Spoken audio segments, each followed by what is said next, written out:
एक दिन गौतम बुद्ध अपने शिष्यों के साथ एकदम शांत बैठे हुए थे।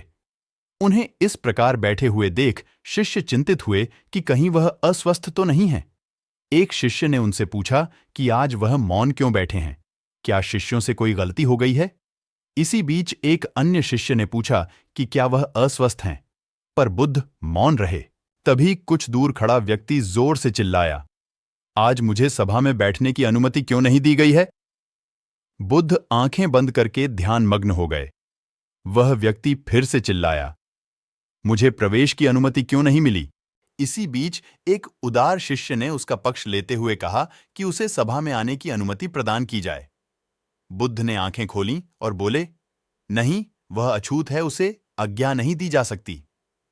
यह सुनकर शिष्यों को बड़ा आश्चर्य हुआ। बुद्ध उनके मन का भाव समझ गए और बोले, हां, वह अछूत है। इस पर कई शिष्य बोले, हमारे आश्रम में जात पात का कोई भेद ही नहीं, फिर वह अछूत कैसे हो गया? तब बुद्ध ने समझाया, आज वह क्रोधित होकर आया है। क्रोध से जीवन की एकाग्रता भंग होती है। क्रोधी व्यक्ति प्राय मानसिक हिंसा कर बैठता है, इसलिए जब तक वह क्रोध में रहता है तब तक अछूत होता है। इसलिए उसे कुछ समय एकांत में खड़े रहना चाहिए। क्रोधित शिष्य भी बुद्ध की बातें सुन रहा था। पश्चाताप की अग्नि में तपकर वह समझ चुका था कि अहिंसा ही मनुष्य का महान कर्तव्य व परम धर्म है। वह बुद्ध के चरणों में गिर पड़ा और कभी क्रोध न करने का प्रण लिया। शिक्षा: आशय यह है कि क्रोध के कारण व्यक्ति अनर्थ कर बैठता है और पश्चाताप उसे बाद में होता है, जिसका कोई लाभ नहीं मिलता।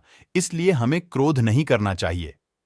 असल मायने में क्रोधित व्यक्ति अछूत हो जाता है और उसे अकेला छोड़ देना चाहिए। क्रोध करने से तन, मन और धन तीनों की हानि होती है।